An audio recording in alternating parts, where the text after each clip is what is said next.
What is up, everybody? Welcome to another episode of Conversations with Tom. I am here with Coleman Hughes. Coleman, thank you so much for joining me, man. Glad to be here. So I think I first found you on Sam Harris's podcast, and then you introduced me to Thomas Chatterton Williams, who I recently had on the show, who was amazing. So thank you so much for that intro. He's super fascinating dude. And then in researching you, I came across what you're doing as Coleman, which I was very impressed by. Are you still hard into the music scene? Yeah, I still am. I mean, unfortunately, right now there is no music scene, but at least no music scene in person. But yeah, I'm still very much producing music in my free time, and to be released at some point. Do you see music as more of an in-person thing these days? Thinking about the creation of music, I would think this is kind of a cool period where if you're able to record, at your apartment or something, that you could go pretty hard on the music. Do you produce or do you just rap? Produce, mix, rap, all of it. So for you though, is there something big missing in that you're not able to perform in front of a crowd? Well, yes and no. Definitely performing in front of a crowd is the most exciting thing ever. But 95% of the time that you're working as a musician, in my context, it's alone, because I'm making beats by myself, tweaking mixes or mastering songs by myself, recording vocals by myself. So that's something I can completely do alone, and I have been during COVID. And I think I and a lot of other musicians I know feel like it's kind of a godsend to be in a profession where you can do a lot by yourself, and you don't go crazy, stir crazy at home all day. What have comedians been up to? Like their whole craft is like based on testing jokes out in front of a crowd, because they almost never know which ones are going to be good. So it's sad for some folks, but for me it's been all right. Yeah, this would be a very brutal time to be a comic. And I know, oh God, was it D.L. Hughley that ended up getting coronavirus from touring? I'm almost certain, I could be wrong about the exact person, but there is a very famous comedian who collapsed on stage because he couldn't bear the thought of not being out performing and was going to, he said it, he was like, I was going to the places that will let you perform at a time like this. And he was like, those are probably not the ideal places to be performing, because they're not taking the security measures and things that they need to be taking. So, right. Yeah, but I'm sure there are a lot of people that feel pretty hemmed up. So my background, I studied filmmaking. That was my whole shtick. And when I went to film school, it was like literal film, and you had to go and get it developed, and you had big, heavy cameras. One of my interns is a film student, and this is her senior year now, going into her senior thesis project and all of that in the middle of COVID, and she's having to do everything remotely. And I just thought, whoa, like the thought of doing my senior year remotely that would be terrifying. I don't know how you pull off. Filmmaking is so inherently collaborative. There are some things I guess you could do by yourself, especially now in the age of YouTube. But man, it is to shoot something all by yourself really limits the scope of what you can pull off. I don't know if you feel, is your music changing in that there's the only things that you can do now are things that you can do by yourself, or was that already sort of a super solitary endeavor? It was already a very solitary endeavor. So it really is I can do 100% of what I would otherwise do. But yeah, with filmmaking, that's another example. I just graduated from school, and I had the last 2 months or so over Zoom, and it was a strange experience, and it made you realize how much of what's in the classroom is a result of being in the classroom and how much isn't. And the truth is, I had some great lecturers that basically maintained a lot of what was important and valuable about them over online. But I will say, if you're not inclined to pay attention, it's much harder to get anything out of the class online than you might have in person. Do you know what shook down during 1918? I actually haven't thought about this. I've thought so many times about, okay, we're going through this they at had a time. online classes. Yeah, went well. But how much did they use social isolation? Was that part of how they got past it, or did it just sort of Yeah. burn through the population? I don't know so much about it, but I know that there was social isolation, and at the very least, there was, cancellation of large events and stuff like that. And different cities did it to different extents, and weathered the pandemic better or worse as a result. I know there was like a rebellion against, I think, mask wearing in some Californian city, maybe San Francisco.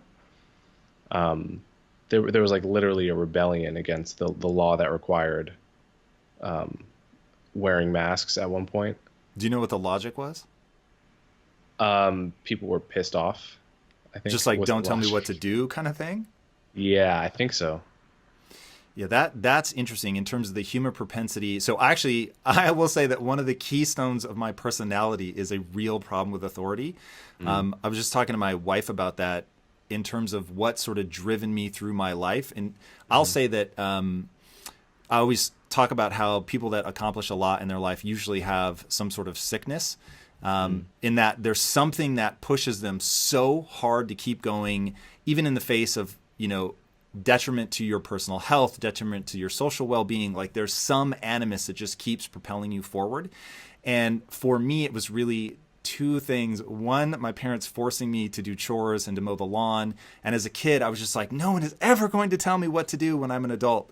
And then the other was just not being able to, having other people tell me what I could have and couldn't have, either because my parents couldn't afford it or because certainly I couldn't afford it. And so that really, if I think about sitting down on a therapist's couch and think about what drives me, what propels me forward, there really is that sense of I don't want somebody to tell me what to do. But when I think about COVID, it's one of those where the virus doesn't give a shit whether I have a problem with authority or not. It's like it's going to transmit the way that it's going to transmit. And I know before we started rolling, you were saying that people in New York aren't really thinking about the pandemic right now, that there are protests and things going on right now. How much of that is just sort of generalized pushback against authority? How much is, I've been cooped up? How much is a general sense of injustice that has to be overcome? Like, what do you think is pushing that forward? Yeah, in terms of the protest movement, I think, yeah, there's a certain type of person who has a problem with authority. I would probably put myself in that category as well. And there's a certain type of person that takes that to mean who likes the aesthetic element of protesting the police. It doesn't actually follow politics very much. And so that's definitely an element in the protests. To what extent is it people that are restless and want to get out of their apartments? I think that has a huge effect on the level of protesting we're seeing, and the ease with which protests that were local became national and ultimately global. I think people are at home, excuse me. People are at home, they're bored, they're restless, they haven't been, normally they would have gone to a concert in the summer or a music festival. They're starved of human contact, at least like in large crowds. And the protests are the closest thing to a concert that can happen right now. So there's definitely that. And then there's, of course, the substance of the issue, police brutality, police shootings of unarmed civilians. So I think, and then there's perhaps the Trump effect. To what extent does what do you define as the Trump effect? Just like the fact that Trump makes everything a little bit worse with his rhetoric. Like if the knob is at 8, without him, he like turns it to 8.5. I do think people tend to attribute too much to the president. A lot of times what's happening is the result of deeper cultural fault lines that would have happened under Obama. But I think Trump just kind of he says the thing to piss everyone off, just to kind of like ratchet it. So the combination of all those things, I think, has I have a quick question for you. So Yeah. I don't know. I know that you're not super drawn to politics, and nor am I. And I consider myself one of the most politically ignorant human beings on the face of the planet. And it really is only this movement that has drawn me into like, yo, I got to figure the fuck, like, what do I think about this? And I love your edict of first educate yourself, which is exactly what I've been trying to do. Instead of popping off, like really try to stop and just say, okay, I don't know shit about this. So, how do I go about figuring it out? Anyway, the question I wanted to ask you was, if you have a sense of it, what president through all history do you wish was seeing us through this crisis? And why? I guess Obama. That may be the boring answer, but I think he could say the kind of thing. He could credibly speak to the anger people feel about police brutality and give them a sense that the person with the reins cared about this issue and understands it. And therefore we don't need so much to disturb the peace and cause violence. And yeah, I think Obama was able to hit a note of resonating with racial justice issues while at the same time, letting moderates know that he wasn't a radical. That's a very tough tightrope to walk, I guess would be the way to say it. But I think he did that as good as anyone could. He's not without his faults, of course, but I can't imagine a recent president that would do better. Can you? Ooh, this is where I will say I have been so blind to who our leaders have been and what their rhetoric has been. So I'll say that Obama was probably the first president that I paid attention to. It was the first time. That's not true. So Bush, the second Bush, was the first one. W. Bush was the first one that I sort of was like, whoa, this seems to matter. Like in terms of the rhetoric and the way that people think about him and his inability to speak, I found really distressing.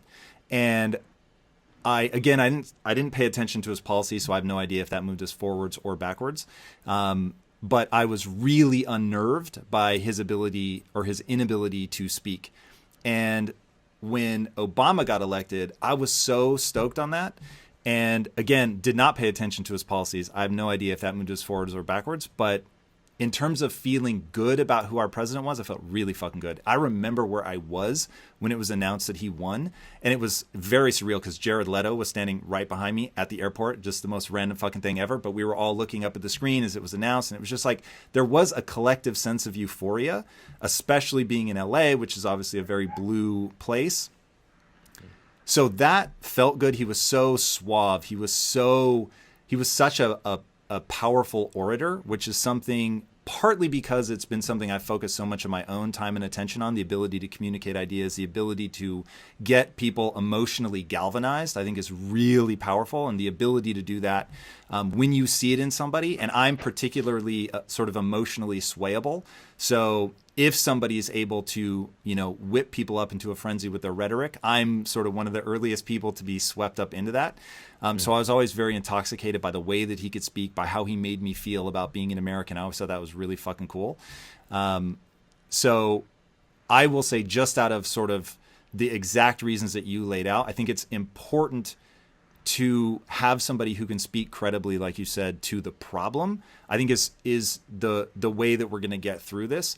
And so when all of this kicked off, my first thought was, so obviously there was tremendous pressure for me as somebody with a platform to say something, right? And so for the first time, I felt compelled, like, fuck, there are people saying like, yo, you better say something, you better take a side. And I was like, I don't know what the fuck is going on. Like, I don't pay attention to this shit. Obviously, it was like at an 11, you could literally with the naked eye look off my my balcony and see fucking LA burning. So I was like, okay, this is clearly, I'm now, for the first time, I feel like if you don't at least acknowledge that on the spectrum of possibilities, for the first time in my life, growing up, it was the Red Scare was real. Nuclear war seemed like unlikely, but really possible. And if you weren't at least acknowledging its possibility, you were blind. Now, for the first time in my life, acknowledging civil war is on the spectrum of possibilities. I was like, fuck, man, like I've really got to dive into this. So the first thing I did was, is there a unified black voice? Yes or no? I had no fucking idea. So it was really going in and just looking like what's being said. And I have an obsession with what I call the physics of progress. And what I mean by the physics is there is some foundational layer that is in step with the truth of the human animal, right? That in the way that the human animal cannot be reduced anymore, the way that the brain works is probably the most fundamental way to say it. And so I was trying to find voices that got to that place where it's like asking only one question. What is my goal? And making sure that that's very clear. So this is exactly what the physics of progress are. You start with your goal. Everything is going to go off your goal. What quote unquote works or doesn't work will 100% be, does it move you towards your goal? Yes or no. So you've got a goal. You've got an informed hypothesis on what the problem is that's stopping you from achieving your goal, and then what levers you would have to pull. Binary actions that you can take that will either move you towards your goal or be a failed experiment that you can at least learn from. But to have that, you have to have the metrics that you're going to judge it, which you should know ahead of time. Like, okay, my goal is, I come from a business background, so I'm always thinking about business. So if my goal is to increase revenue or drive profitability or go into a new market, whatever, I get really fucking specific about what that goal is. But I know the metrics, so profitable dollars, right? Dollars in my bank account. Okay, cool. If that's going to be the metric that I steer by, I know that ahead of time. I know what my goal is. I start pulling levers as a test, and I see, did it put more money in my bank account? Yes or no? And if there's anywhere where that breaks down, either my goal is vague or I don't know what binary actions I can take. So I'm just saying things like increase my revenue by doing what? Or I don't know what metric I'm using to steer, then I have a problem. So I went into it with that going, okay, well, I know what my goal is. I don't know that my goal is universal. And I think, in fact, I think the easiest way to sum up my goal gets sort of laughed at and scoffed at, which I still don't understand why this would be laughed at, but it is one of the things that led me to going so deep into your world, which is I think you call it the humanist approach to race, where it's like colorblindness, in Sam Harris's words, where it's like, the world I want to live in is where race is about as meaningful as hair color. So that's my goal. And then the question just becomes, how the hell did we get there? Mm-hmm. So in terms of the initial question I asked you about what president, certainly Obama, I'm not speaking policy because I'm ignorant to his policies, but from just he'd have the credibility to say, look, I get it.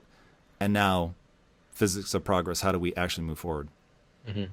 Yeah. I mean, the thing about it is more and more people actually don't share the goal that you just described.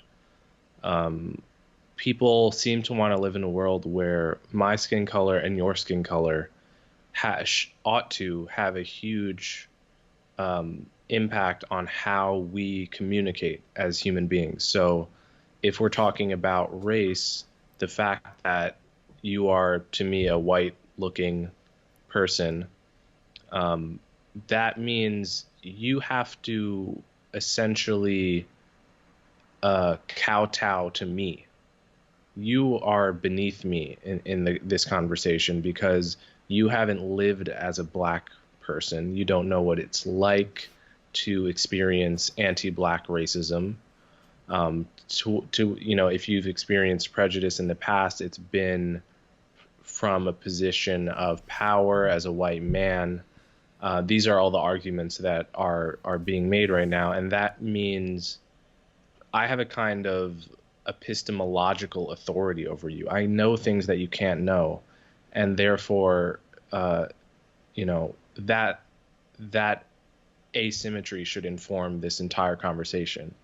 I think that's fundamentally wrong. That's not. It gets epistemology wrong because, first, two black people can have totally different opinions. And when black people are polled, you find a rather large diversity of opinion that isn't reflected on, the New York Times op-ed page, let's say, or the black activist class whose voice is often held up as speaking for the majority. And it should also go without saying that lived experience doesn't directly correlate with true knowledge. Like, if you've been beat up by the police, that actually doesn't mean that you know more about the issue of police brutality. You do have a kind of knowledge, which is the firsthand knowledge of what it feels like to suffer this injustice.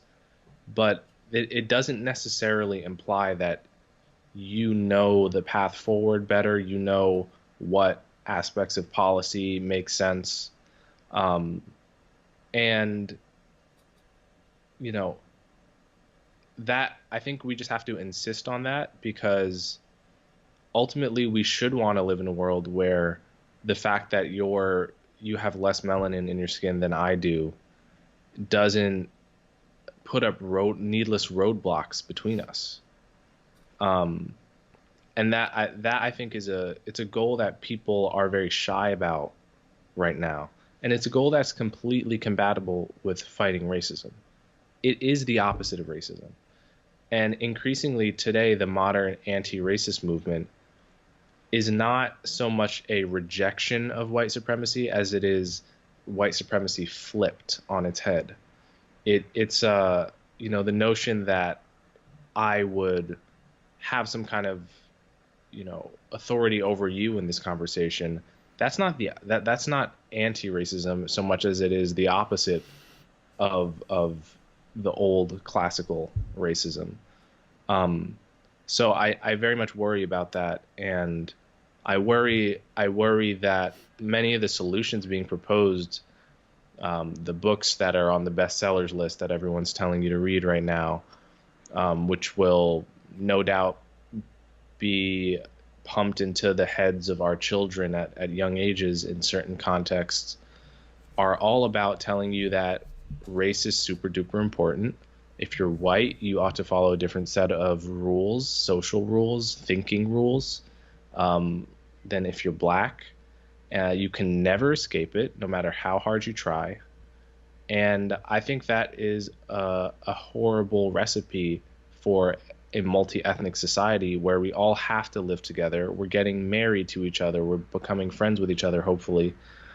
And I don't see how that can work if we're telling everyone that actually that whole thing about race just being skin deep, yeah, that's in the past now. What it is now is to be anti-racist is to recognize that your race is extremely important and to live your life based on that fact. Yeah. You're getting to now what makes this important enough for me to fuck with, because I was telling the guy who is our head of talent who books the show for me, I was telling him, he happens to be black, and I was telling him some of the people that I was coming across in my research, specifically of you, people like Shelby Steele. And he goes, do you want to get Shelby on the show? Because he used to book for Tavis Smiley, and so he's very familiar with Shelby Steele. And I was like, Christopher, do you want to live on the third rail? I'm like, this shit is crazy. Like, of all the people, I actually am interested at some point to have that conversation with him, just because I find his way of thinking, like, he is so willing to say shit that is going to piss so many people off. I admire that alone. But, like, what makes you want to play on this third rail? What makes you stand before Congress and oppose reparations? Like, it's, dude, your rap is amazing. First of all, let's start with that. I'm glad to hear, by the way, that your dick is fine. That is very encouraging news. Thanks. But why lean into this? Like, this is, you could avoid this. I could avoid this my whole life. Why are you leaning into this? You're becoming one of the voices. Yeah, I think by personality, I've always been the type that, if I thought the teacher was wrong, I wanted to say so. And obviously, a lot of times the teacher was right, but that's always how I've been. I've been very quick to become frustrated when I think something untrue is gaining traction because people are too afraid to think rigorously about it. Um, and I think what happened is I didn't really come for the topic of race so much as the topic of race came for me. What I felt like is, out of school, I went to Juilliard initially out of high school with the intent of being a professional jazz musician. His music was and is really still my first love. But then I sort of pivoted and went to Columbia. But long story short, between the ages of say 16 and 20, I I was inundated with all of these new ideas at my high school and at Columbia. Um, the ideas that are now familiar to anyone who's been awake since 2013 or 2014: white privilege, systemic racism, internalized depression, the whole social justice litany. And I found a lot of the ideas very compelling at first. I I sort of did what a lot of relatively privileged people of color do, which is rewrite their own personal history such that they are victims somehow in the wealthiest nation on earth. Um, and I think just basically the process of being told I was a victim by authorities at school and the general subculture I was a part of, and the message could not have been louder or more clear. The process of really figuring out to what extent that is true of me and whether I should adopt that identity just was what got me into the issue. Something always seemed a little bit wrong about it. There would just be kernels of doubt planted in my head here and there, talking to a friend who didn't quite buy it, pointing out, very simple facts, very simple compelling ways of viewing the world. Like, okay, what if I'm black, but your parents were meth addicts? Like, I actually had a white friend that was in that situation. And like, what deep reason is there to view me in terms of the group I belong to, rather than viewing me as an individual unit for the purpose of assigning me victim status, right? When you go to court, there's a single person sitting in the witness chair at a time. There isn't a whole group of 40 million. So what deep reason is there to view the world as groups trumping other groups in terms of power and privilege, rather than the more naive, in quotation marks, way of viewing the world, which is everyone is coming from somewhere different. And sure, there are group averages to speak of, but you never meet the average person walking down the street. Average is a statistical abstraction. When you're talking about flesh and blood, you're only ever meeting people, individuals. So I think just, planting, encountering kernels of doubt in the social justice worldview, which I at one point had adopted, and the constant messaging that I was a victim, being so out of touch with not just my life, but the lives of many people around me. And I don't just mean that people have never suffered. I mean that there's something deeply disempowering about putting your worst experiences at the forefront of your conscience. Almost anyone who's had a rough life but is highly successful, what you notice about them is they don't dwell on the ways in which they've been harmed. And there are people who have almost all the privilege you could want in the world, but are always thinking about the things that they, the things they didn't have, the ways in which they're harmed. And there's a sort of mass, there's a training en masse to get people to think that way, people of color, especially women, gay people, trans people. So, as I said, the topic really came from me, and I just was very curious about to what extent all the things I'm hearing about all the time are true, or useful, or wise. And I think I ended up finding that a lot of them were untrue, a lot of them were unwise.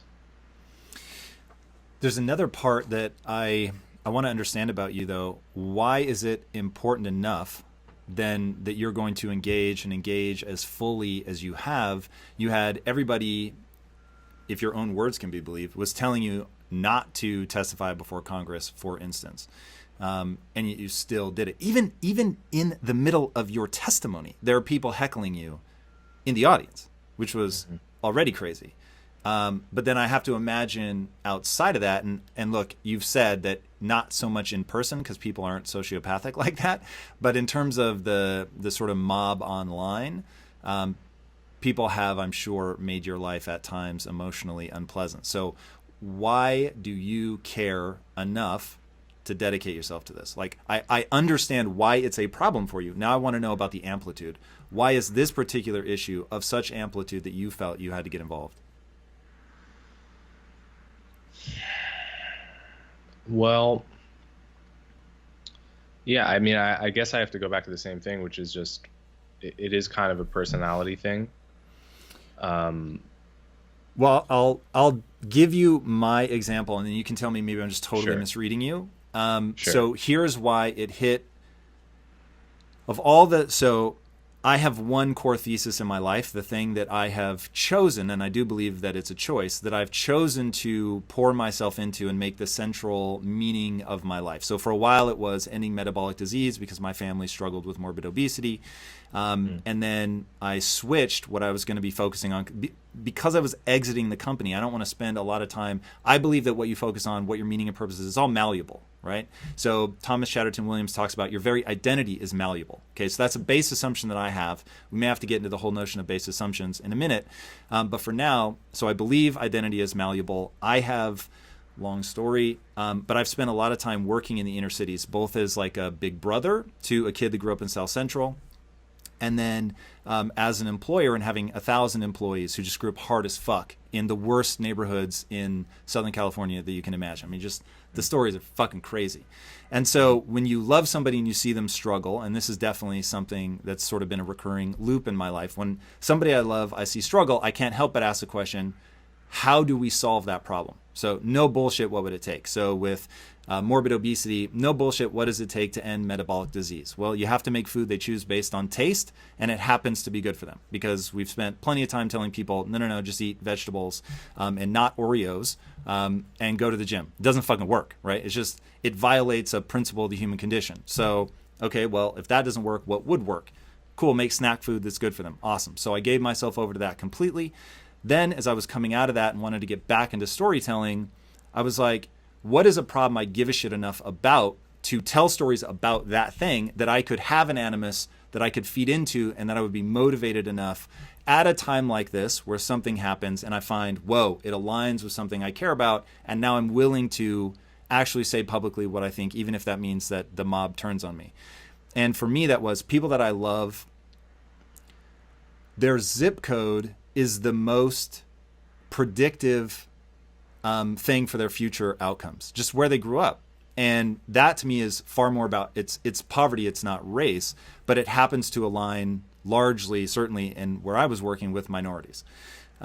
So when this all started to kick off and I thought, man, I really want to put my head down. My impulse, I cannot tell you how strong it was to put my head down, say whatever minor thing I needed to say to sort of hedge, and let the mob pass me by, right? The board up my store and put, slogans and things so that just don't destroy me, right? And that made me feel like a coward. I thought, oh, fuck. So the thing I always tell people, the only thing that matters is how you feel about yourself when you're by yourself. So it just so happened that putting my head down and not trying to go find the truth, because it wasn't even that I had something to say. It was, what if I go find something that's really inconvenient? And I don't love that idea. So I want to put my head down, let it blow over. That made me feel like a coward. It made me feel like I wouldn't actually serve the people that I love and care about and want to actually serve. And so now it's like, well, okay, I'm going to have to dive into this because it aligns with this whole, the zip code. For me, I can't live in a world where your zip code is the number one predictor of your future success. I have chosen to not let that be okay. And now it's collided with what's happening now. So that's the thing that, like, I don't want to feel like a coward. The people that I love and care about, like, I want to avoid this. And maybe I'm projecting that on you. I have this vision of you wanting just to be this really unique collision of a jazz musician and a rapper. And now you've become a writer on, like, deeply political is probably the word you wouldn't use, but I would have if I didn't know your stance on politics, these political issues. So I'm just curious. Is there anything reminiscent in what I just said into why you stepped into the space, or am I just totally projecting myself onto you? Well, that's a good question. I guess the only way I can answer it is just sort of thinking about how I got into it. I guess it just was noticing the cultural zeitgeist on the issue of race. I thought was getting something extremely deeply and importantly wrong. And in my spare time from doing music, I would just write, pages and pages of text trying to just understand for myself where it was all coming from. Why is it that in, like, the third or fourth ranked, Ivy League college in the wealthiest nation on earth, I'm meeting so many people that are claiming to be, like, they're speaking as if they're Jean Valjean from Les Mis. Like, this is objectively one of the most interesting phenomena. Just to psychoanalyze, to understand what is going on here. Like, what the hell is going on? And in some cases, it was people who were from where I'm from. So I knew it wasn't that they're coming from the hood. And I also just grew up with a very keen sense. My mother was from the South Bronx and grew up there when that was synonymous with urban squalor and fires that don't get put out.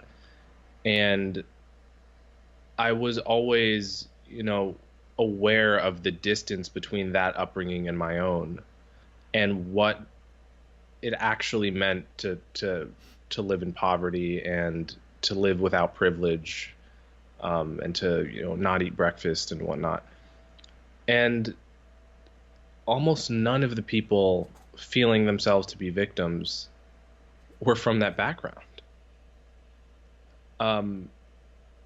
And to the people, even tried to downplay the extent that they were from privilege, right? And I was so curious, why is that? Why is it that people want to be victims of racism? There's this part in people's souls that is nourished by the experience of having been a victim of racism. There's some spiritual hole that this is filling for people. And I think I understood that instinctively. I understood precisely how powerful it was.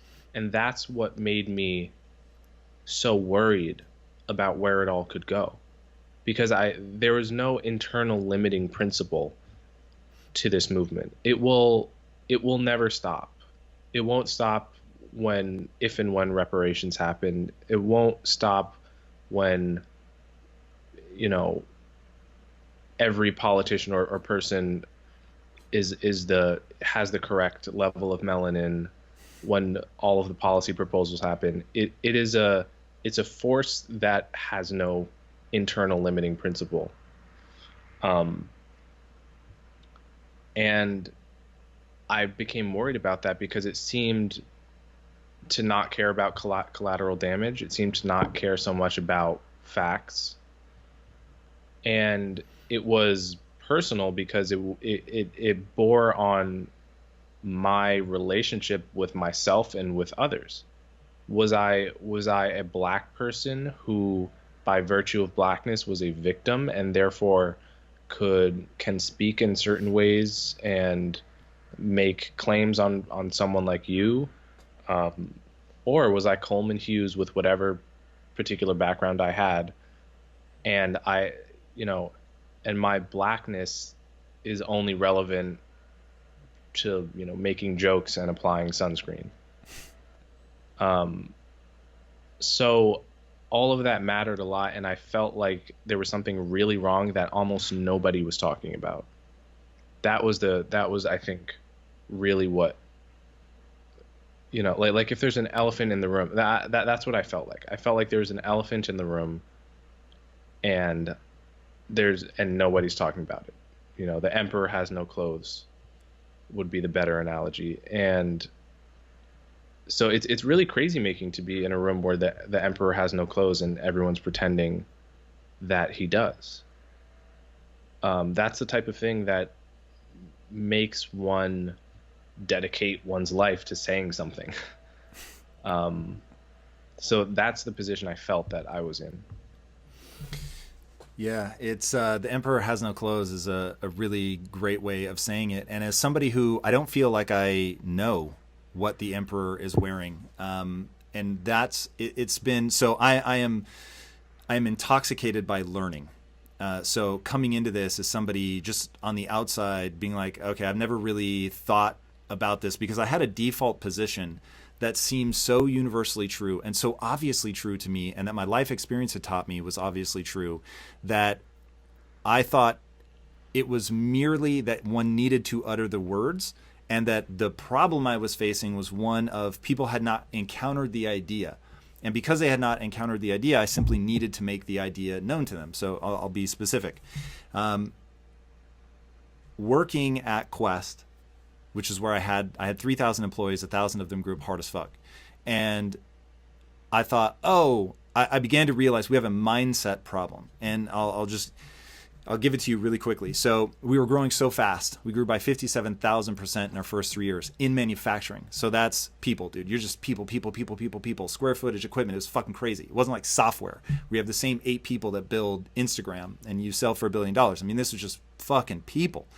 And I was having to interview them sometimes 2 and 3 at a time just to like get enough people in the door. And so I began to shorthand the interview process. And one of the questions that I asked was the Magic Genie question. Now, the Magic Genie question is predicated on my base assumption that if I can align my selfish desires with the employee, meaning that I can trust them to be selfish, they can trust me to be selfish, I'm going to do what's in my best interest, they're going to do what's in their best interest. And if we're both, when we're at our peak selfishness, we're pulling in the same direction, then we're going to win. Like, because I don't have to change their behavior, they don't have to change mine. So I wanted to know, what do you really want in life? Because if I can offer you that through the job, now we're fucking in business because we're going to be going in the same direction.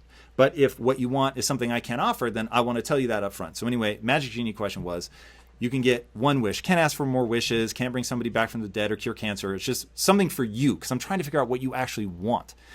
And dude, without exception, I must have asked that question 200 or 300 times. And I got the same answer every single time. Now, it's a job, so of course they're going to be going in one direction, which most people started by saying, I would ask for a job. It's like, no, you wouldn't, right? It's a Magic Genie. Job may be shorthand for money.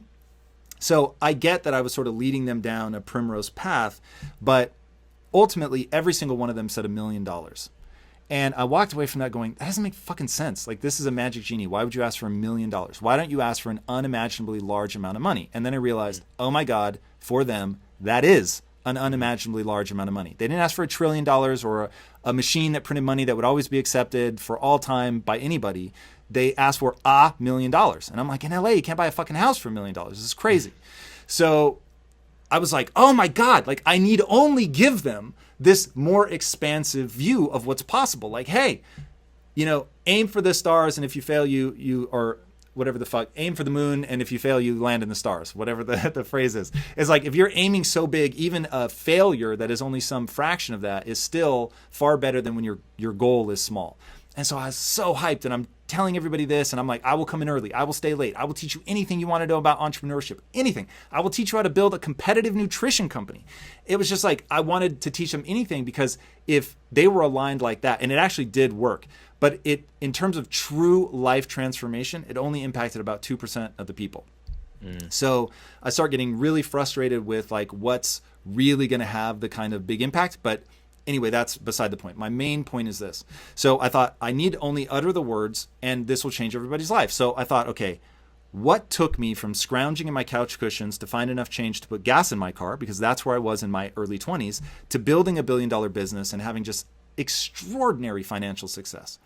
What was it? Was there one thing that I could pass on? And I was like, yes, the answer is to accept responsibility for everything in my life. And I was like, oh my God, that's so easy to encapsulate. The first blog article I ever wrote, Coleman, I was so excited. I was like, I'm going to detail how if you're hit by a drunk driver, it's all your fault. Now, I sincerely believed that I would be met with rose petals and cheering, and people would just be like, this is it, Tom, thank you so much. This is amazing. I'm going to turn my life around. This is going to be incredible. And people were so angry and they were so upset, and I was caught so off guard. I had no sense of, I'm literally giving you the keys to the kingdom. I'm not even saying the world should work this way. I'm just saying it does work this way.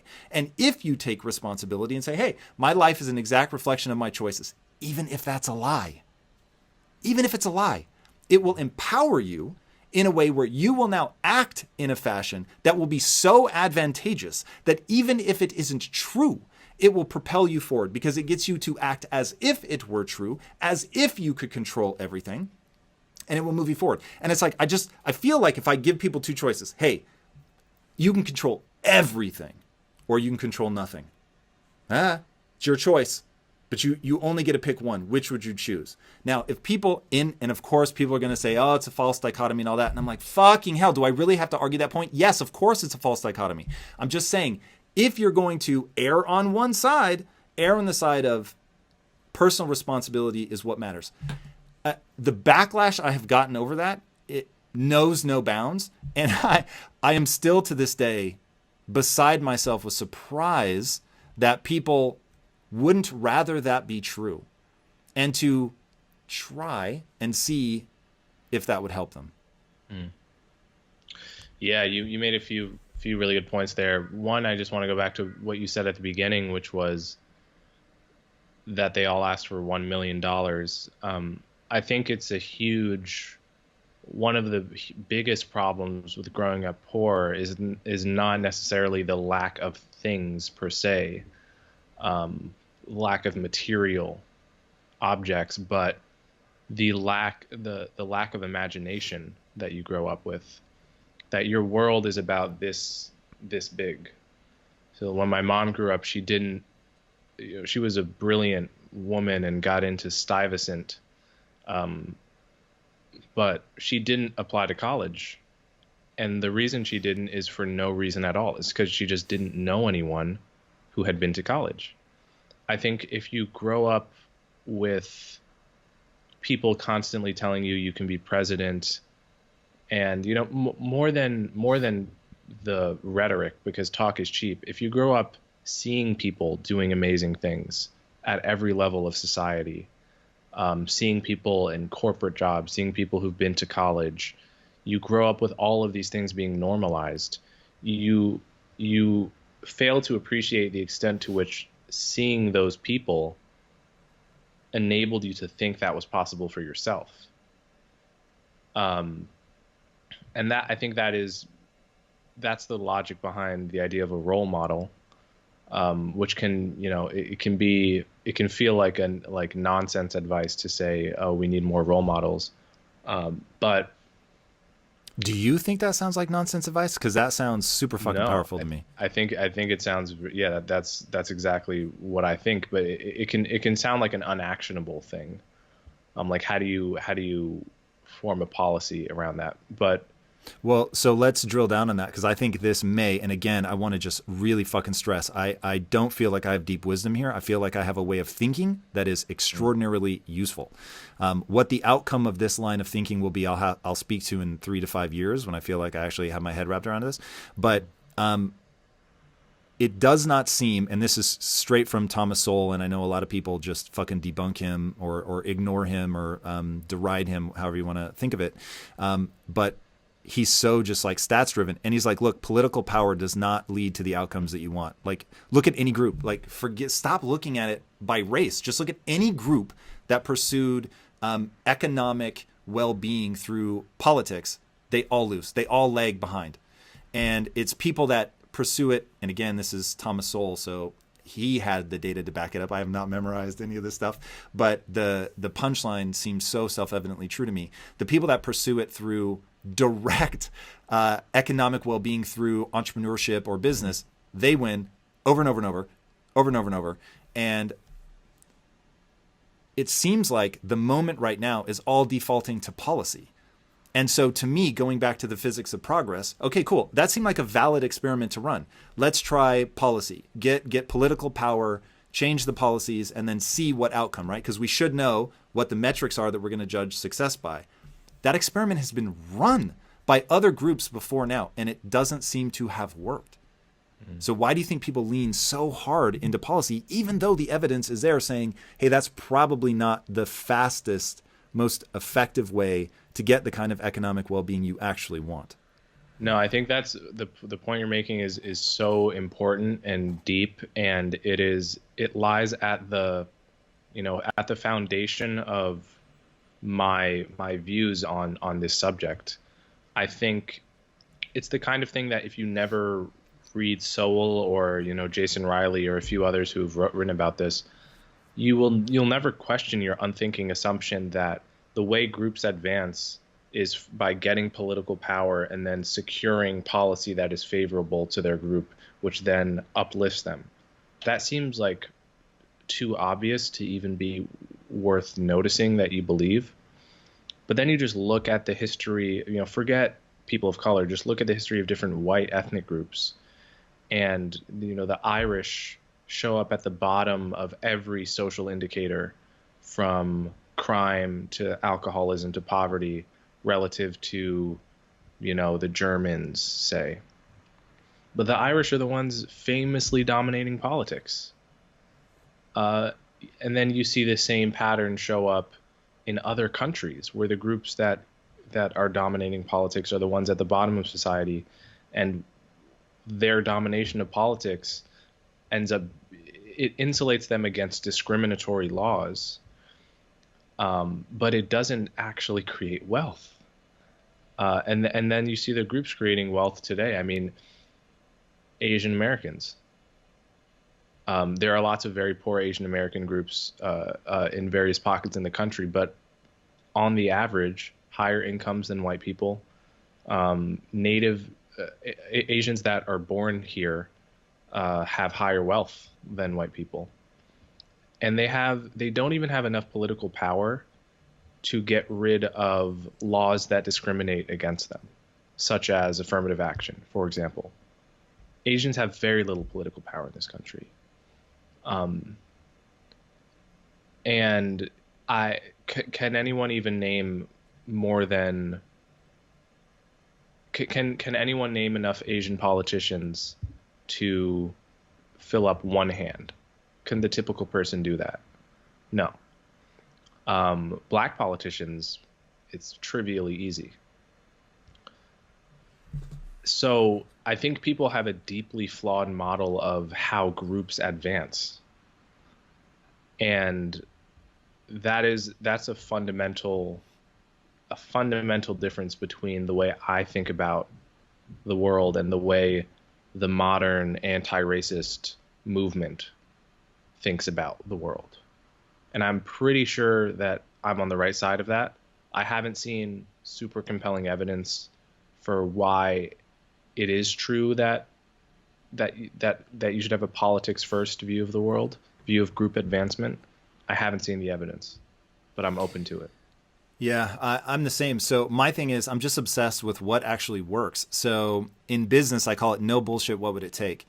And the whole reason of calling it no bullshit is because I think people bullshit themselves a lot. They get stories are so powerful. So you're talking to somebody who's dedicated their life to the power of story, being able to change one's identity and behavior patterns. Ultimately, all I'm ever trying to influence is behavior, because your life is going to be an echo of your behaviors. Period. Like, life does not give a shit what you think about. Life only gives a shit about how you act, right? So it's why I revolt against the notion of The Secret. If you've ever seen that video or heard people talk about that, where half of The Secret is amazing, which is, hey, you have to believe it before you're going to pursue it. It's what I call the only belief that matters. Now, the reason I call it the only belief that matters is if you believe that your time and energy of trying to improve will reward you with improved skill set, then you will go down the path of trying to improve yourself. If you believe that your talent and intelligence are fixed traits and there's nothing you can do to improve them, then you won't go down that path. So it literally is that bifurcation point from which everything else in your life will spring. Because if you believe, hey, I can get better, like I control it, even if the fucking system is trying to keep me down, I can get so good they can't ignore me. And like, that to me is fucking interesting. And I'm so curious to know, I never hear you talk about Nelson Mandela. And he is like, you want to talk about somebody long before this was a question of race for me. It was just a question of, that fucking guy is so inspiring. And I'm inspired by two things in his life. One, he grew up in a time where at the age of 14, he was brought naked before his tribe, sat on the ground, splayed, his legs open, and shaman or chief, leader came up with a sharp rock, grabbed his foreskin and fucking sliced it off. And then he had to, with no anesthetic, dude, and he had to yell the warrior's like credo or something. And I was like, that's some fucking OG, take the kid out in the woods, kick his fucking teeth in, like rite of passage shit that, having read Joseph Campbell, really fucking influenced me. And I was like, dude, that is some badassery on a level of which I'm not prepared to do. That's fucking rad. And then the other is, dude went to prison for 27 fucking years and did not come out and say, like, we're going to become the oppressors. He was like, look, so I wrote a whole thing. It's called Neon Future. And it was subtly, is the only truthful way to say it. It was subtly influenced by having read Long Walk to Freedom. And so it's about this. It's about people who are augmented with technology versus people who aren't, and obvious parallels between race. And the main character's name is Kita, says, look, when you're oppressed, there are three options before you. Remain oppressed, become the oppressor, or find a third way of unity, basically, which is, to me, that without him using those words, is exactly what I thought of as Nelson Mandela saying. And so he comes out and he even has people on his protective force as the president that were obviously racist. And his own guard was like, what are you doing? Like, they're going to create a vulnerability. They're going to intentionally open you up to violence. And he was like, the only way forward is together. And that, to me, just made all the sense in the world. And when I think about just like, no bullshit, what would it take to move forward? It's like, look at the experiments that have been run. Stop telling yourself a narrative about what all this is. And that ties back into part of why the narrative takes hold is something, you didn't use these words, but I think it's what you meant. Righteous indignation. That moment where you realize, I'm a victim. And that fills you with this certainty, the intoxication of certainty of, I have been wronged and I have every right to fucking go after somebody. That feels good, man. Like all the times in my life, my wife is quick to get to righteous indignation, and I see the way it makes her a bulldog. And despite she's very physically demure. Despite that, she's fucking tough as nails, man, because she's so quick to be filled with that like righteous indignation. And so I have wanted in my life for moments of that kind of clarity and certainty. And so any narrative that gives somebody that can be really powerful, but no bullshit. Will it solve the problem? And so this is where, screaming into the wind, it feels like, where I'm just like, look at the results. What's your goal? What do you want? Are you moving towards that? So taking someone like Ta-Nehisi Coates, who I am wildly ignorant to, I know essentially only because he's been involved in comics, oddly enough, which is a world I know a lot about. And then the speech he did with you for reparations. And dude, I was like, he's such a good orator. Like, I fucking love it. The vibe he's giving me, like, fuck yeah, we got to rise up. And the irony is, it's only after the fact that I'm like, wait, it's rise up against white people. But because it's so, like I said, I get so moved by that shit where I'm just like, fuck yeah, like, come on. And so I get how if you can click people over into righteous indignation, you can like really get people amped. But is it serving you? Absolutely. I mean, I think this is, it's interesting. I often think the people who are most opposed to something are often the people who understand it the most at a visceral level and understand how powerful it is. It's not that I don't get why people enjoy righteous indignation about race. It's that I completely get it. And I understand how powerful it is because I've been on the other side of it. I felt that feeling. It is similar to a drug in how it makes you feel. If there were a drug that could make you feel the way that people feel when they're listening to Ta-Nehisi Coates talk about all the ways in which America has wronged black people, that drug would be metaphorically flying off the shelves because it's an amazingly good feeling. There's a little bit of a toxic edge to it, but it's overwhelmingly a feeling that people crave. So yeah, but the problem is, it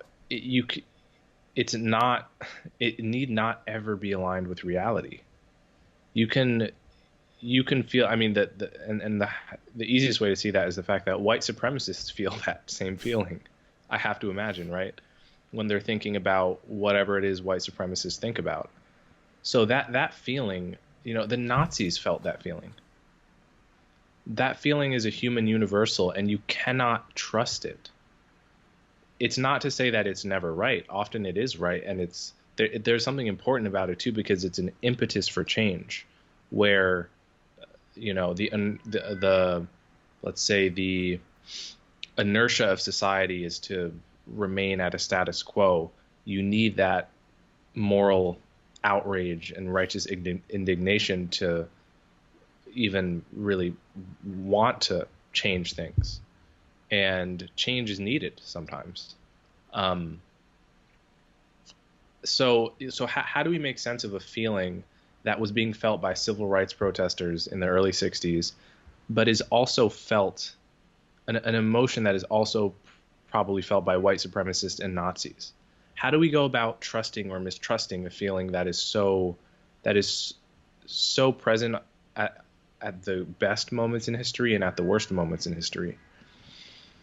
And the only way to do that, the only way to address that feeling, is to observe it, appreciate it, and then very rigorously look at where is this feeling pointing me in the direction at this moment, and is that a wise direction to go in after the feeling has subsided and we're cool-headed enough to think about. And I think we have to define wise. And this, like, if I were to put my finger on the thing that scares me most about all of this, is what outcome are you expecting, and did you actually get it? And that's where I get super fucking nervous, because people don't go so let me finish that thought. People don't go, hey, I'm going to get into power and I'm going to try to make change. And then they don't go, well, did I make change or not? And they don't value themselves for the sincere attempt. They only value themselves for the outcome. And thusly, the need to feel good about themselves, the psychological immune system will kick in, and it will paint a narrative over what they have done that will eschew facts and try to look beyond that, because they may not have, even though their intentions were so beautiful and so good, they may not have actually gotten the outcome that they wanted.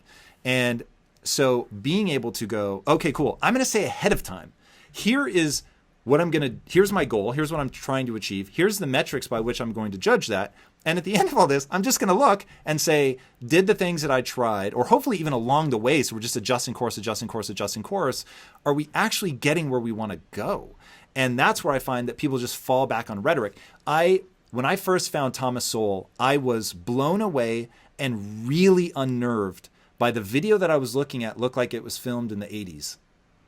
And I was like, oh, if he was saying amazing shit 40 years ago, and we haven't, like, this hasn't been adopted and become the sort of dominant way that we're thinking about it, what the fuck? Like, that's the part I don't know what to do with that. Yeah. It is depressing, but, you know, I resonate completely with what you're saying. And I really like the way that you frame it. And this goes back to one thing we were saying earlier, which is often I hear people say, you know, I was really excited about the Obama presidency, but then I was really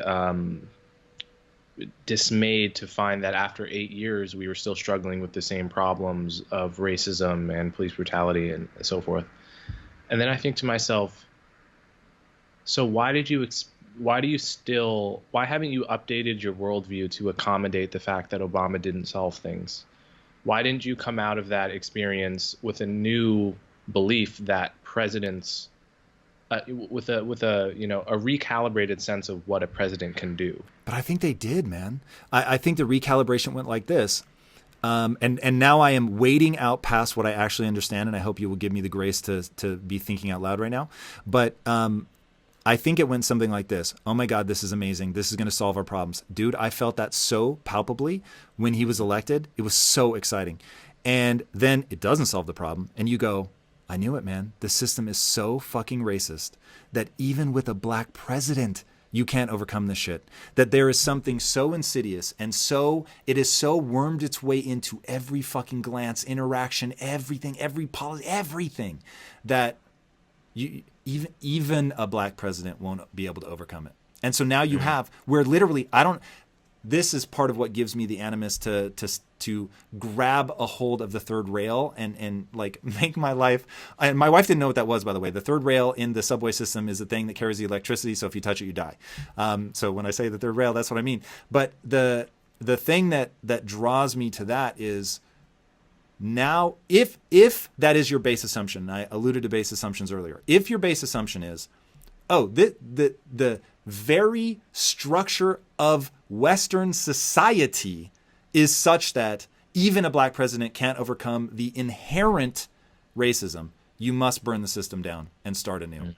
And that's what I see people acting in accordance with that freaks me the fuck out. Because I'm all for completely doing away with the system, but only if you've got a better one in place first. It's like the thought of being in a boat and being like, yo, our boat's leaking, so gotta fucking sink it, and then we'll figure it out after that. It's like, what? Like that strikes me as a very bad idea. Right. Yeah, I think that's exactly how I think about dismantling the police. So there's like the defund idea and this dismantle idea, and strangely I find the dismantle one makes much more sense, provided that you have another police force that's better to do the job. So, you know, this is what happened in Camden, New Jersey. They just got rid of the city police and then replaced it with a county police that was culturally better for many reasons. And so that kind of thing, you know, that's getting rid of the boat, but having a pretty good sense that you have a better boat right next door. You know, whereas the defunding the police makes very little sense to me, because it seems like you just want to poke holes in your own boat. Like, let's just make our boat weaker to hurt the boat, because we get a sense of pleasure out of doing something that hurts the institution of the police. So let's just take away some of their money. Let's not ask the tough questions about, you know, is that going to lead to fewer unarmed Americans getting shot, for example? Let's just hurt them in some way. Also, thinking about second and third order consequences, it's like, all right, people getting shot by the police is fucking gnarly. Like watching the videos, George Floyd, anybody, dude, it is so fucking unnerving. You get a real sense of holy hell. And I've been manhandled by the police. I think that's the right way to say it. So I was once in an apartment, a friend's apartment, bang, bang, bang on the door, talking to my mom on the phone, bang, bang, bang on the door. And I'm like, the fuck? So I'm like, Mom, hold on. I look out the peephole and somebody has their finger over the peephole. And I'm like, yeah, I'm not opening this door. And they're like, police, open up.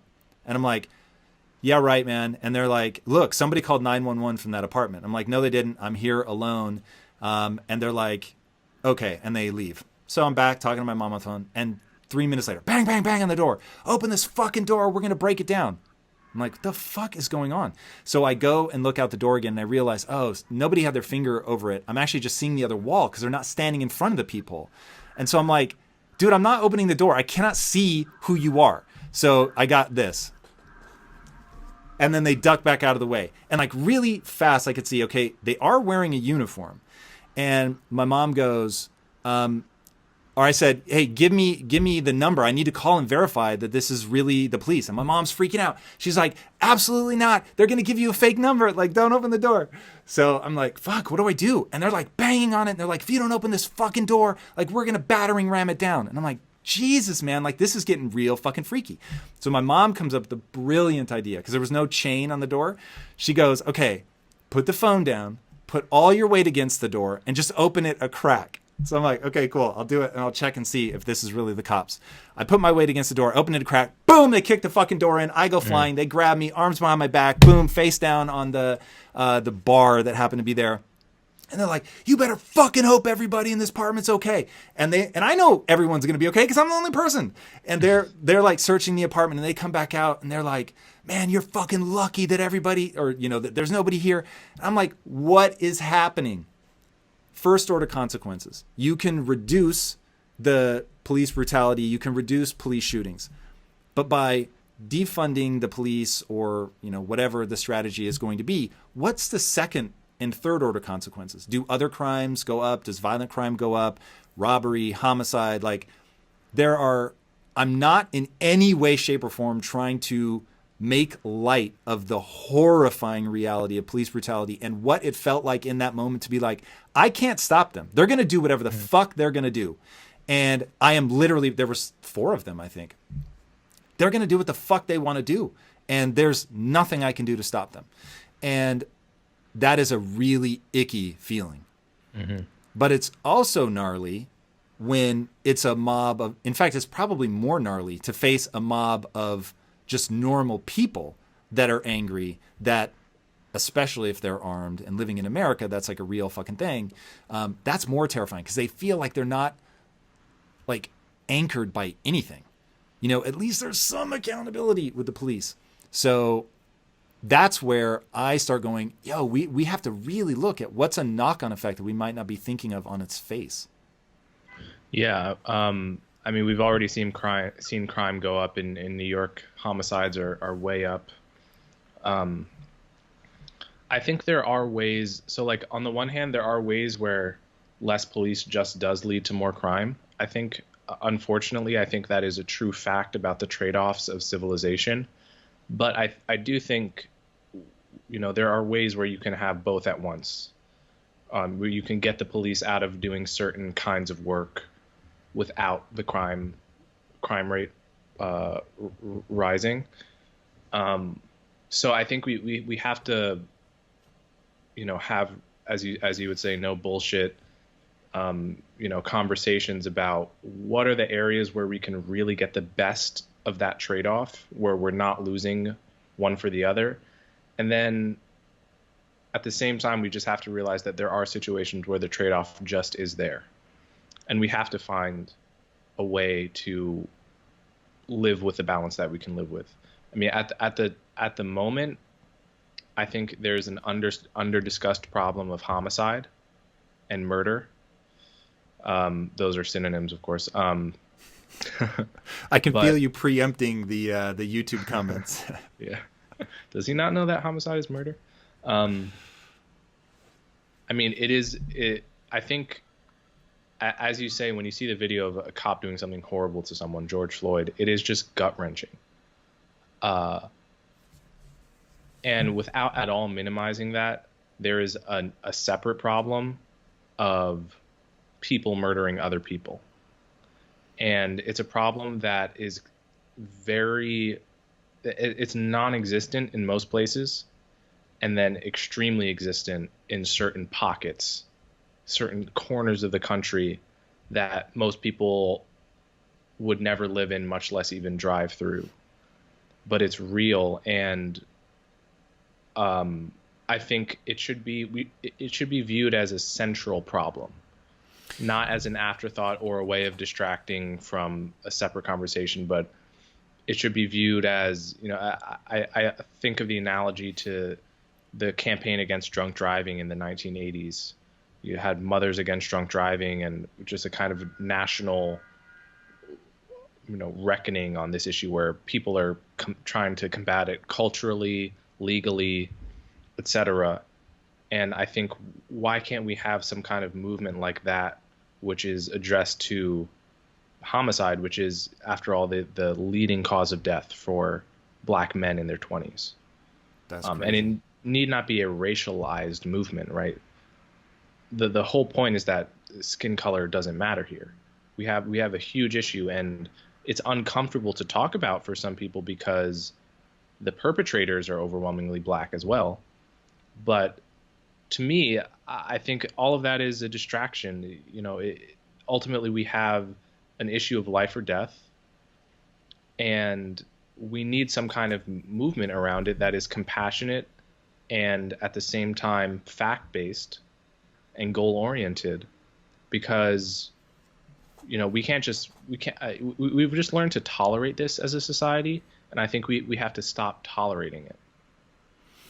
Yeah, the fact-based and goal-oriented, that to me is the powerful combination there. Thomas Chatterton Williams said something that I thought was so profound, which was, we often talk about race when what we really intend to talk about is poverty. And I thought, oh my God, that feels true. As I dip my toe into this world, that was sort of because I was already immersed in something that, the more I get into this, the more I realize, whoa. I thought this was totally separate. I thought what we were talking about over here is race. And those are definitely the words and the rhetoric that we're using. But as I look at the underlying problems, I actually think we're talking about poverty. And poverty, the whole notion of your zip code should not be the determining or the predictive factor of your future success, I have put at the center of my life and have now for the last, 5 or 6 years. So it's like, that's something I'm really fucking obsessed by and thinking about with my particular interests and passions and skill set. How can I be useful to that? And that's my entire business model is about that.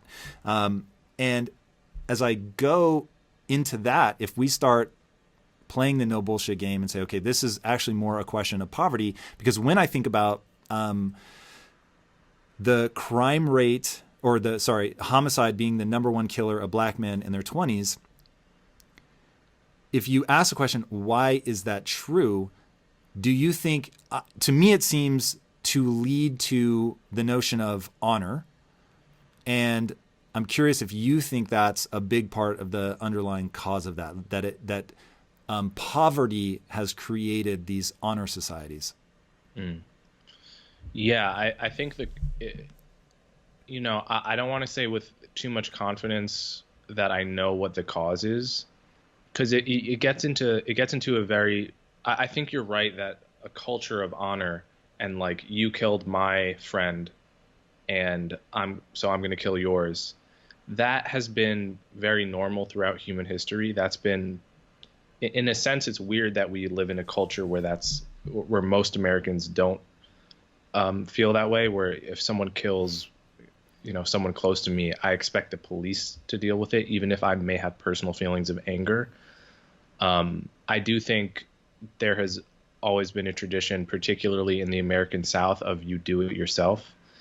And, one of the things that Sowell has persuasively argued is that, Black people used to live in the South. All of us used to be in the South, 95% basically, until about 1900 when people started moving northward. So culturally, Black people have roots in the South and in Southern honor culture. So that could be one contributing factor why there's such a large racial disparity there. Well, let's ask But an obvious question in terms of whether that's a Southern thing or whether the ultimate punchline is going to be poverty. Because like you, I don't feel like I know the answer. I have informed hypotheses in terms of what I know about human nature. But is homicide among whites higher in the South as well? much higher. Really interesting. Yeah, there's a huge disparity between Southern white people and Northern white people. And there always has been. That's fucking interesting. Okay, very unexpected punchline, which I will update my thinking on. Actually, no, wait a second. So that would... Now let me ask the next question, which will determine whether I actually need to update my thinking or not. Does that hold true regardless of socioeconomic status? That's a good question. And that's beyond my knowledge. Because if that is only true at a certain level of income disparity, I'm going to say, is far more important than income. So the Gini coefficient, which says that violence happens when there is a localized disparity. So everybody being poor is fine. Everybody being rich is fine. Some disparity between rich and poor is fine.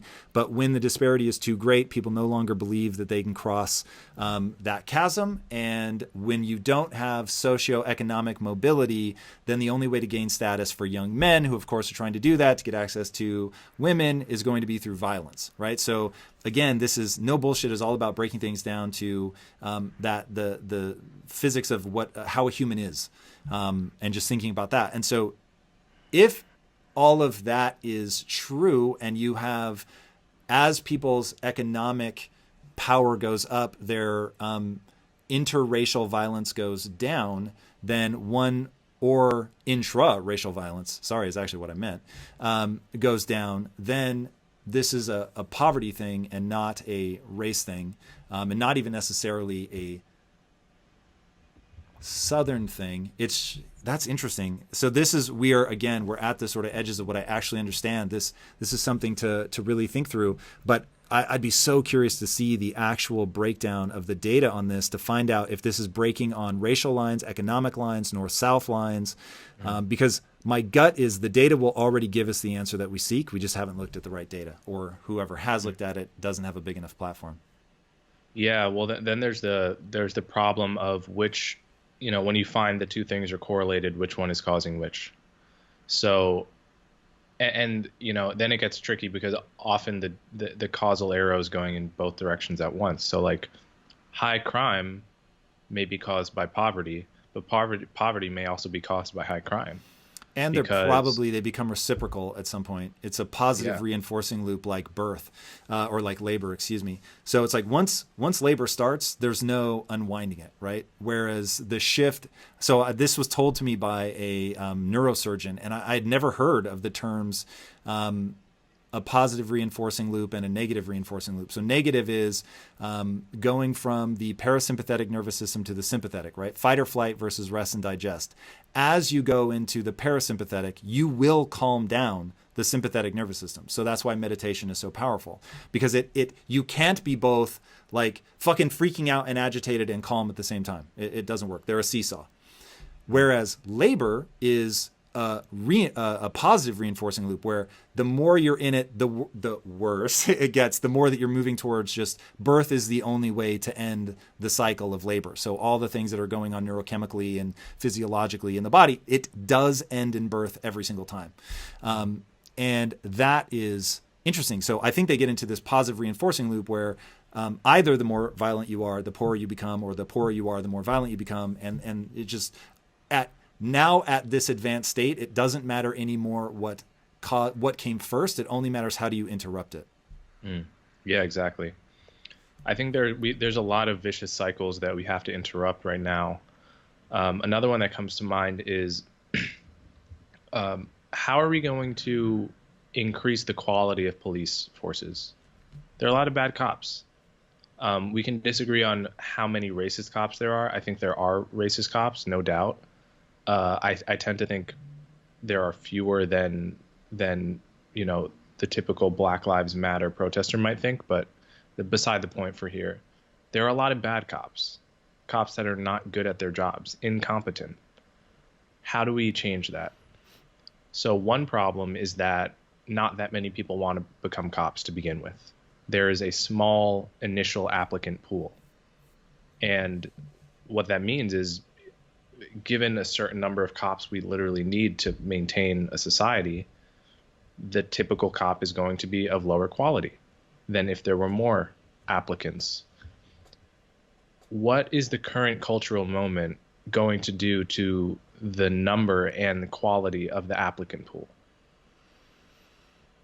I have to imagine that the more that this mood has swept the nation, the typical 12-year-old right now is less inclined to become a cop than he or she was 10 years ago, because it's viewed as a lower status thing.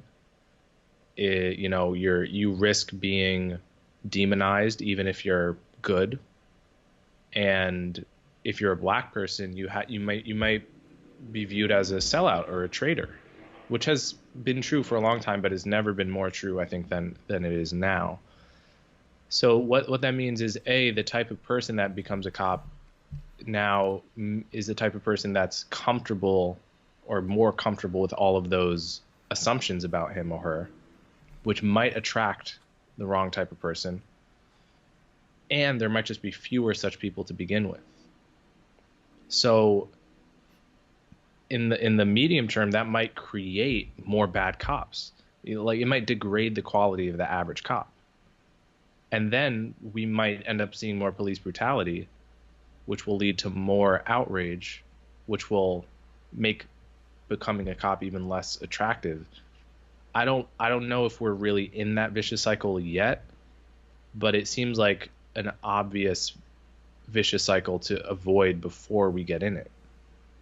No question. Yeah, that is very scary. I don't know, like, if I had a friend come to me and say, yo, I want to be a cop, I'd be like, you sure? Like, this does not strike me as a great time to be a cop. Like, man, you start getting into it's kind of like going into the military, man. I remember when the second Gulf War kicked off, and I was just like, if somebody came to me and they said, my kid is considering going into the military, I'd be like, fuck. I am of two minds, because on the one hand, I'm like, truly thank you for your service. Like, anybody that goes into the military and affords us our way of life, like, I'm not even getting into whether politically it was the right move. I'm just saying, fuck, like, you are putting your life on the line, and thank you. That is such an extraordinary thing to do. But when you've got people seeking advice from people, and the only advice they get is, yeah, don't do that. That's where it becomes, well, you're not necessarily then going to get the ideal candidate going into the military unless they're able to equalize the incentives. And if you're talking simultaneously about defunding the police, so there's going to be less money, less training, all of that, and you're saying it's not prestigious anymore. It isn't like hey man, thank you for being a cop, thank you for keeping me safe. It's like, fuck you, pig, middle finger, getting spit on. All cops are bastards, I think was the acronym being thrown around. Why would you do it? It's like, you're just not, like you said, unless you have a certain temperament, you're not going to go into it. Mm-hmm. That's some dicey shit. Yeah, it really is. I worry about that. Yeah, that ranks pretty high on my list of concerns in terms of second and third order consequences of, like, really just trying to map out, like, where does this go, or where do we go from here? Which is actually an interesting question to ask you directly. Like, when you think about getting into this arena, writing on race, writing on the emperor has no clothes, do you see your voice as merely being driven to ask the right questions, or are you trying to go down a path where you have prescriptive actions ultimately that you want people to take? I guess it depends on what topic. There are certain topics where I feel like I've thought about it and researched it enough where I have an answer in some sense. I find it's easier to have answers to smaller questions than to bigger questions, obviously.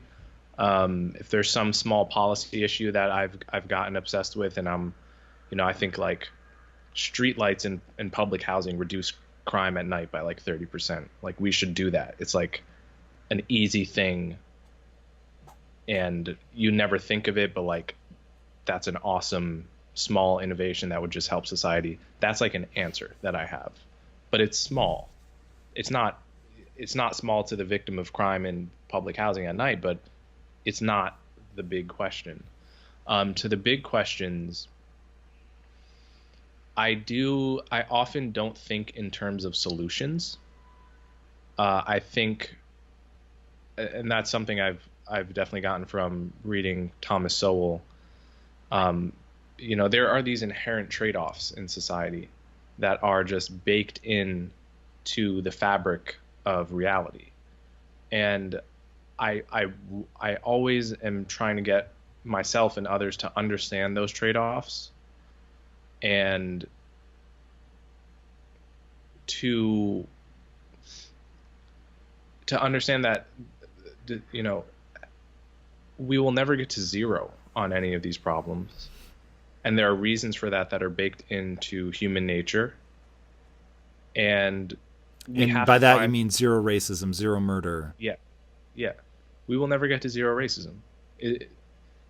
It's an unrealistic and childish expectation. As much as I can understand why someone would want that. And, we will never get to zero murder, probably. So long as humans are able to procure a weapon that can kill someone, occasionally someone is going to kill someone else. That doesn't mean be complacent. But what it means is, unless you want to be outraged until the end of time, you have to have some way. Your outrage has to be somehow connected to reality, such that if the problem is getting better, much better, quickly, that your outrage is to some extent correlated with the degree to which the thing is a problem. I heard somebody talk about this, and forgive me if it was you, but I thought this was really powerful. And they were saying that if you think of racism as being like a virus where it's contagious, and therefore it, like with polio, it makes sense to chase it down and truly eradicate it. And there is no point at which there are diminishing returns, because until it is eradicated, it will be recontagious and re-explode. And so you really have to get it down to zero. Versus thinking of it as something that isn't contagious but is individual acts, and therefore you will reach a point of diminishing returns where you're so trying to clamp down, it becomes so draconian, so 1984, it goes beyond what you can do to what you can say, it goes beyond what you can say to what you can think, and then it becomes like really terrifying. Orwell got it right a very long time ago in terms of what that dystopian future of thought control looks like.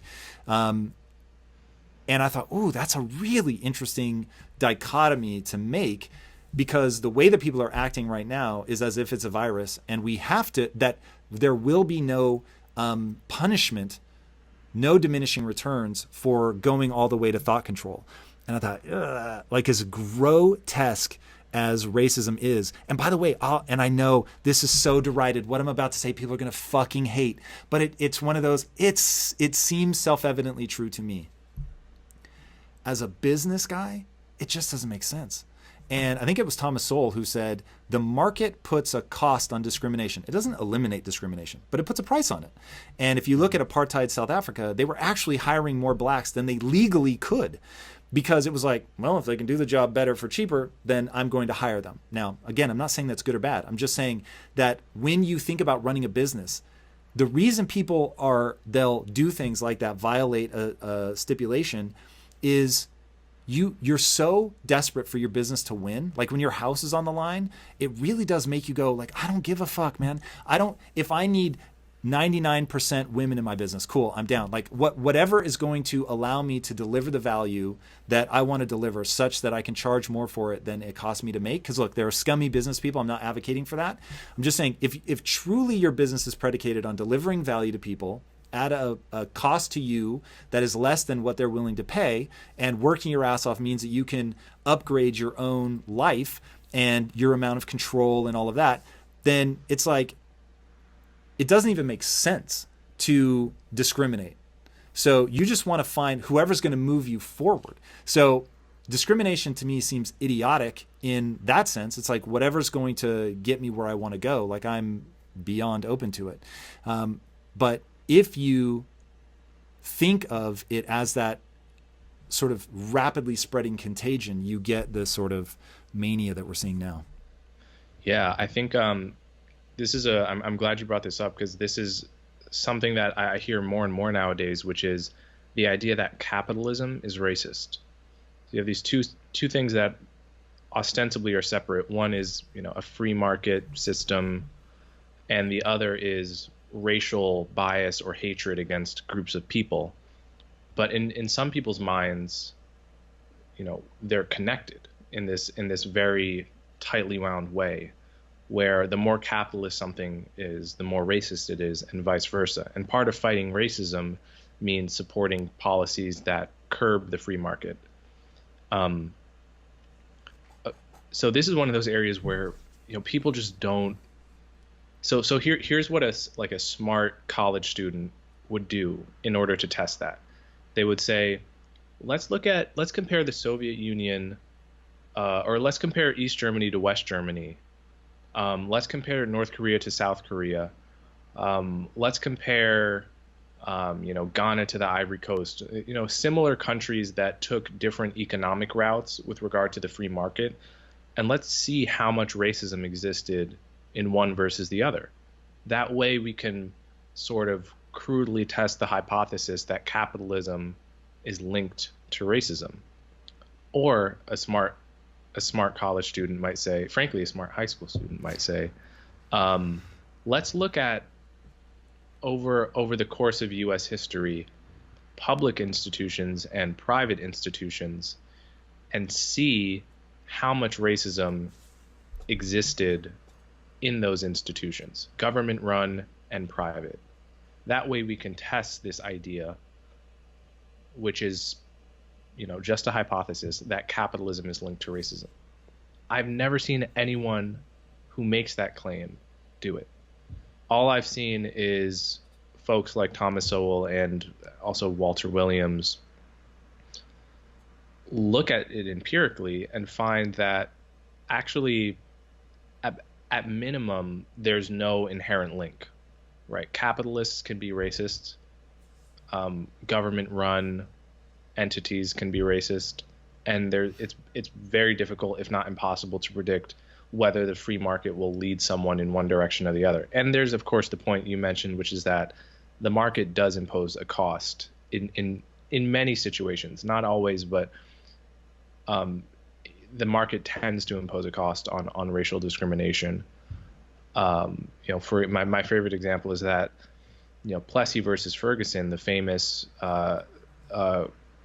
court case that challenged separate but equal, was funded by a streetcar company, a Jim Crow transit company that was sick of racial segregation because it hurt their bottom line. They had to separate whites from blacks in the streetcar, and that meant that if a streetcar was, mostly empty, but was the black streetcar, they couldn't fill it up with white passengers, and that was unprofitable to them. Were those people racist? Probably. Most white Jim Crow, people in Jim Crow South were racists, but they were also businessmen. And so they funded that famous civil rights case, and it's not widely understood that the free market and civil rights directly aligned with each other in that particular instance for reasons that are generalizable. And as you point out, in South Africa, there were areas that were officially whites only that were majority black because landlords didn't want to go broke. So yeah, in general, I don't want to be taken to say free markets can't be racist or always militate against racism, because I think that's much too general a statement. It's just that in my mind, there is no inherent link between markets and capitalism on the one hand and racism on the other. I love what you're saying about a lot of the experiments that you would want to run have actually been run, and you just need to look at what results you get. So North Korea, South Korea, East Germany, West Germany, that's a great example. And one of the things that first struck me from Shelby Steele was that he actually started with sort of a more aggressive, like, overthrow the system sort of mentality. And he was like, oh my God, wait a second. There actually have been places that had these violent revolutions, and let me see how they worked out. And so he took a trip to Africa to visit countries that had had violent revolution to see, are they doing better than places that had peaceful revolutions? And he was like, it was not pretty. And he said that there was rampant corruption in a lot of the countries. They had no sense of what the way forward was. And he was like, it was very eye-opening to just sort of realize that somebody had run that test already, and I needed only go look at the results for myself. And I thought, wow, that's so powerful. Like, where are the areas where we can say, okay, cool, we have a hypothesis. We need to burn this to the ground. We need to defund the police, whatever, and go look at places. I forget the name of the county that you said, where it was like, they actually did this well. Cool. Like, what did they do? What can we learn from that? Where are places that have done it that haven't had the outcome that we want? Look at that. Like, even now, I feel like we're running a social experiment. I know crime is up in New York, crime is up in LA. If I don't think I'm misquoting, crime is up in LA like 250%. Over what exact time period? I don't know if it's 2020 versus 2019, or if it's since the protesting and the rioting kicked off. I'm not entirely sure. I need to look into that. But there are tests being run all the time, inadvertently or intentionally. But we have to look at the data and then have the base assumption that there's something to learn from that. Absolutely. Yeah, so that to me is, I think, going to be getting people on the same base assumption is going to be pretty, I think, important. And when I see people colliding, whether it's you and Ta-Nehisi Coates or anybody, I just want to ask, okay, define your goal for me. Like, say it in a single sentence. And this, in business, I find my big frustration, and I run into this a lot, is if you ask somebody what their goal is, they'll talk for 5 minutes. It's like, stop. Tell me in a single sentence what your goal is. And people they actually don't understand that they're unclear. And, oh God, I forget who said it. I forget who said it, but forgive me for not having the time to write you a short letter, right? It's harder as somebody who is so effusive when I'm thinking out loud, because I'm actually like not thinking so much so that I can be understood, but so that I can understand, right? That's a quote. I forget who I'm ripping off there, but I've always loved that quote. So when you force people to be succinct, you force them to sort through their own values and realize what they actually want. So there's always two things when I see people debating where I just want to say, give me in a single non-run-on sentence, no colons, give me your goal. Then as you go to what it is that you're going to do to get to that goal, I want to ask you what your base assumptions are. It becomes very hard to know where to press people until you sort of hear their plan. But as people begin to reveal their plan, you realize, oh my God, you have a base assumption. Now, the notion of base assumptions came to me because one of my business partners, we would butt heads sometimes. And I'd be like, in the middle of it, like thinking, he's a fucking moron. Like, how does he not get this? And he's reacting to me like he is clearly thinking, Tom is a fucking moron. How does he not get this? And so one day I just stepped back and I thought, I know he's smart. When two smart people are disagreeing like this, we almost certainly have some foundational assumption that we're disagreeing on.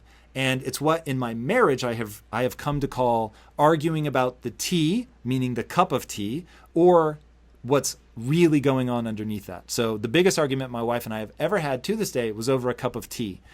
And at one point, like 2 hours into this cup of tea argument where we're yelling at each other, we were supposed to be going on vacation. I'm literally turning around on the freeway and driving home because I'm like, fuck this. Like, we're not going to be able to enjoy ourselves.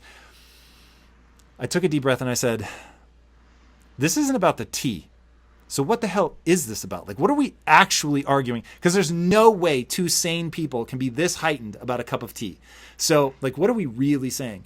And once we started talking about that, and it took us a minute to actually know what our motives were, but once we could identify, oh my God, like this is my base assumption that your behavior means this, and your base assumption is my behavior means this. But that actually isn't what I mean. What I mean is this. Then it's like, okay, now we can start having a rational conversation about how we actually achieve our goals.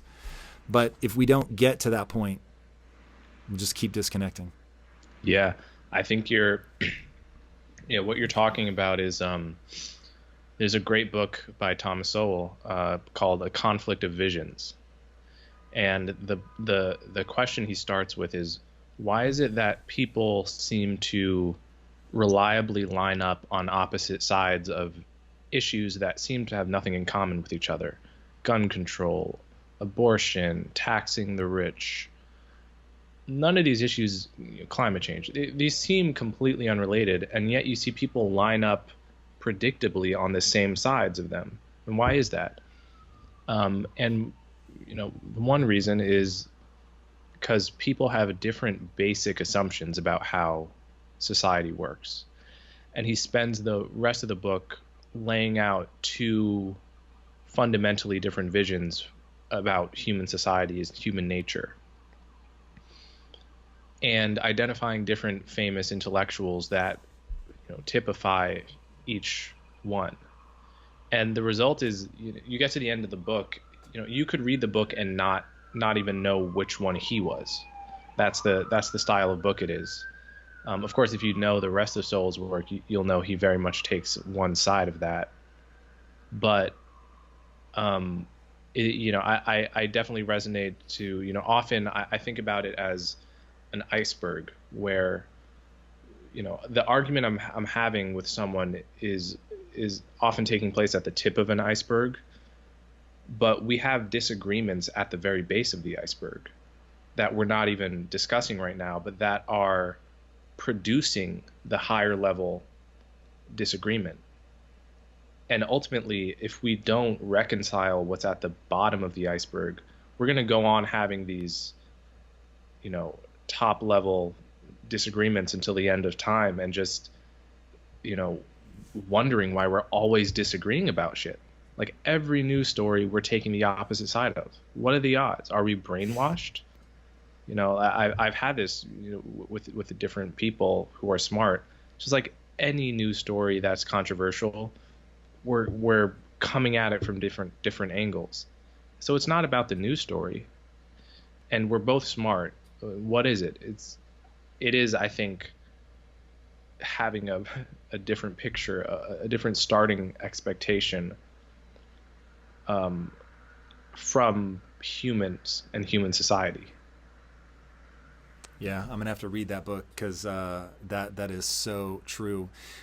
Speaking about the sort of fundamental way that we come at something, do you ever think that you would have more impact by leaning into your rap career than taking a very intellectual approach, which I guess I just revealed my base assumption, which is one is sort of steeped in emotion, cool, a way to inject ideas with going through the limbic centers of the brain instead of the rational centers of the brain?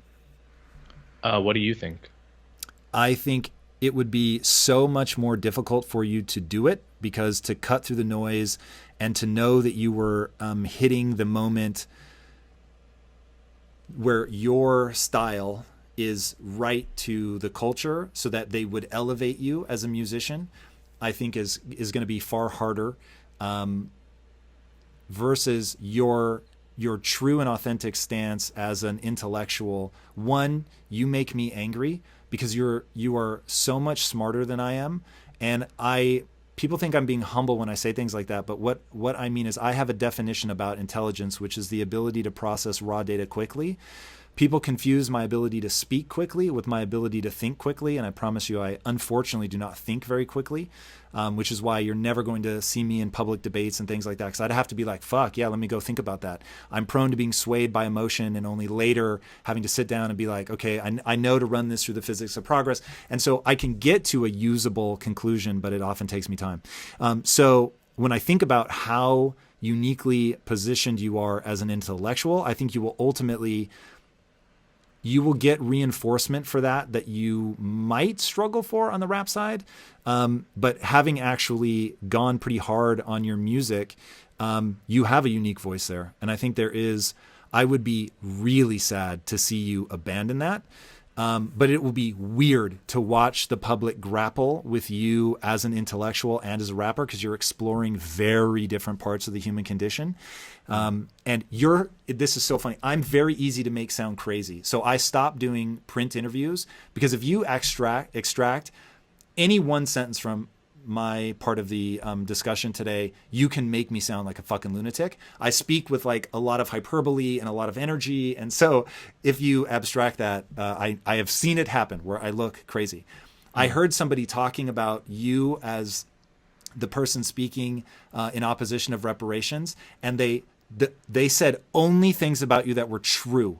And they made you sound like the worst conceivable candidate. They're like, this guy's a fucking SoundCloud rapper with a song called My Dick Works Fine. It's like it was so funny to hear them say it, because I had listened to the music and I was like, but the music's fucking insightful. The music is good. It's fucking good music.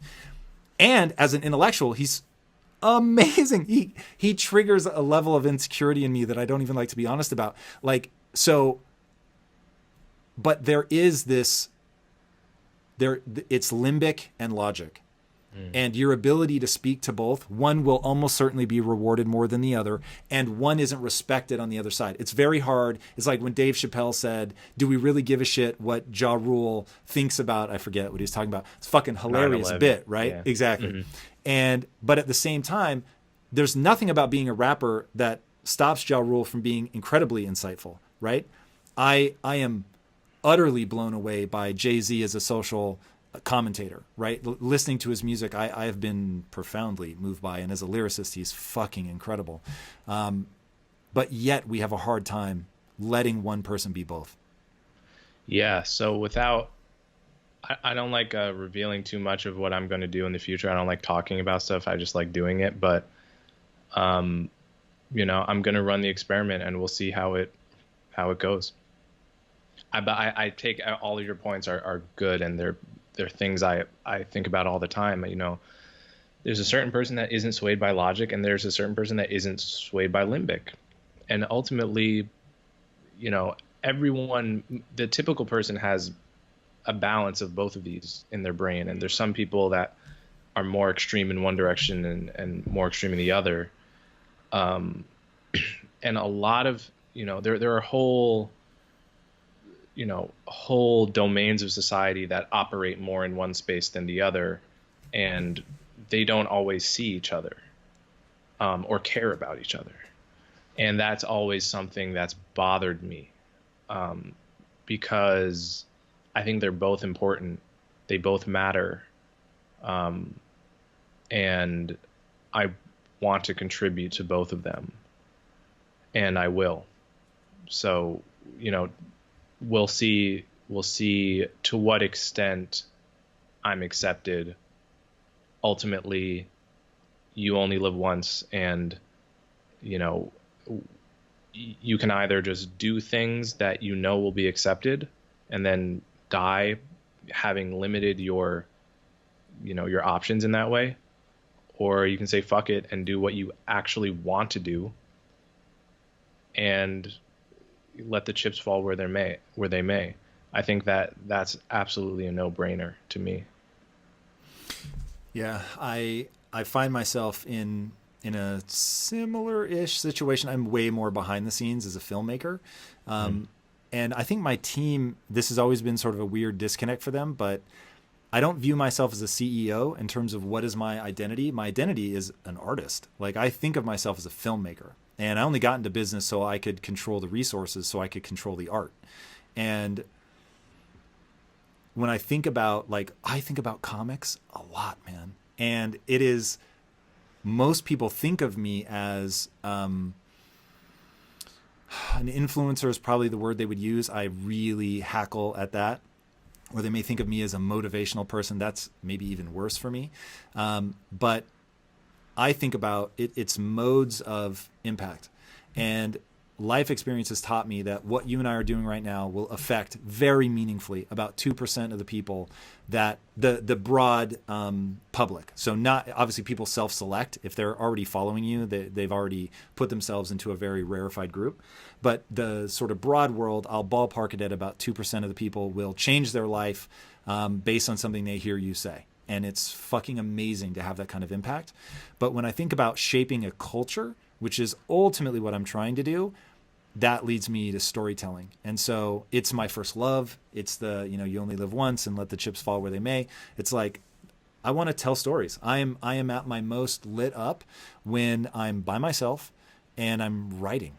But writing a story, like finding a way to speak through imagery and characterization and human flaws and foibles like that. And quite frankly, learning story structure and being like, fuck, if you time this right and you bring these threads together, like there's something in the human mind that makes that shit incredibly powerful. Like all of that is, I just find so cool.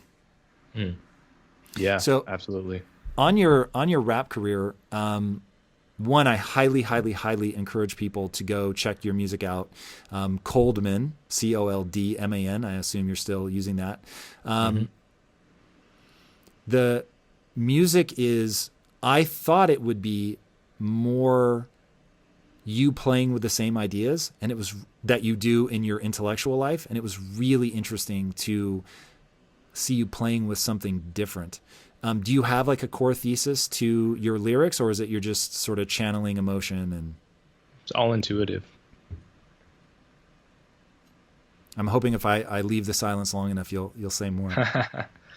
Well, I mean, I don't know what like writing is like for other people, but it's just like,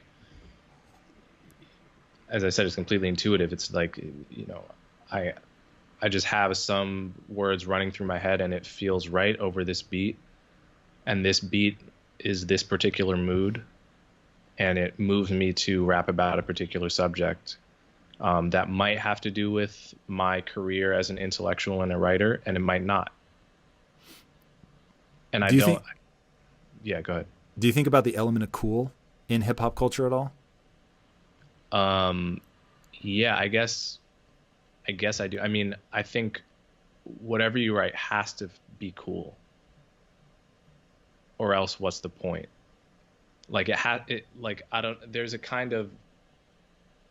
a swagger that is inherent to rap, and I would also say jazz, where, a great musician, jazz musician or rapper will say something or play something in such a way that it just communicates the coolness of it,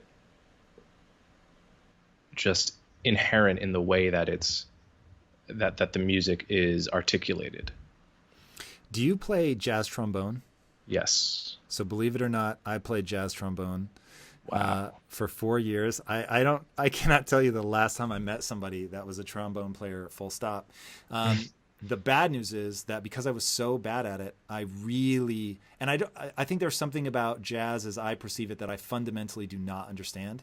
So even though I was in jazz band for my entire high school career, I never enjoyed it.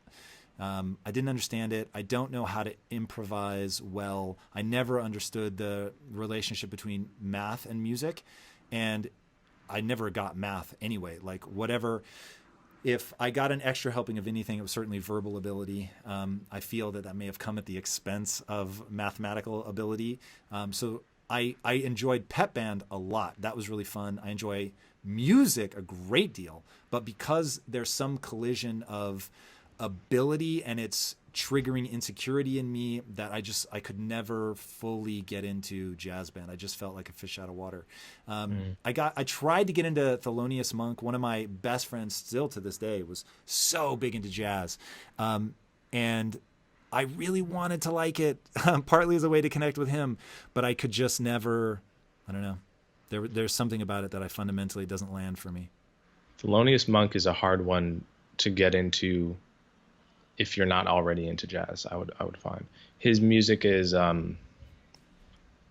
angular and jerky and unconventional even within jazz. Like it, I'll call it straight arrhythmic. I was like, I can't bop along to this. like a lot of times, instead of just like playing a chord so you hear the harmony, he'll like suggest the chord, which is precisely the kind of thing you can only appreciate if you've already been exposed to like the more mainstream versions of that same song. So yeah, I definitely wouldn't. I can definitely see that it would be hard to get into. What is it about jazz? You've referred to jazz as your first love many times. What is it about jazz over, say, hip hop that is your first love? Was it just the order of encounter? Yeah, the order of loving it. I was into hip hop when I was 11 or 12, but I wasn't like into it. Like I liked listening to it every day on my iPod. I would listen to hip hop and classical music a lot. But the first thing I fell in love with, to the point where I was like trying to figure out how it worked for hours every day, was jazz. That's interesting. So, God, I imagine this is a nearly impossible question to answer, but how does it work? Like, what are the things that make something jazz? Jazz is like a language. It's like learning Chinese. And it's almost a perfect parallel. It's just a language that takes place in the medium of pitches instead of words. So there's grammar. It takes approximately the same time to learn. It takes like a few years. And the more you're immersed in it, the quicker you learn it. And once you learn it, there's a difference between someone who speaks incredibly well and someone who speaks just proficiently. And there are people that speak like no one else. They're inimitable. So it's really just a language that takes place in the medium of harmony and melody rather than words and sentences. So do you have a timeline for, I know you don't like to talk about what you're doing in the future, but do you have a timeline for the next album? Soon. Has some of it already been recorded? Yes. All right. These are very simple statements, which I can respect. Dude, well, I'll be super eager to watch what you do in that world. I hope that you can translate some of the ideas to that limbic space. You're fucking such an interesting voice. And knowing that music is the thing that you've gone harder on than necessarily the intellectual stuff is very intriguing. So it'll be interesting to see you chase them both with much aplomb. So thank you for coming on the show today, dude. Thank you for being a voice out there at this point that just seems so metered and so willing to be swayed, focused on data. It's rad. I'm super glad that I found you, and the people that you've introduced me to, I'm beyond grateful for. So thank you much. Thank you so much. This has been a real pleasure. Awesome, man. All right, everybody, if you haven't, check this man out. His stuff is amazing. He has a podcast also called Conversations with Coleman, obviously. It's fucking amazing. Definitely look him up on Spotify or SoundCloud. You will find him. And until next time, my friends, be legendary. Take care. In any event, the reason why my dad named me for him was because he felt that he had a very tough life, and that and that we often name our children after great men and wealthy men and important men, but he wanted to name me after somebody who didn't have that kind of prestige. He wanted to name me after somebody that maybe if I wore his name, I would bring honor to that name.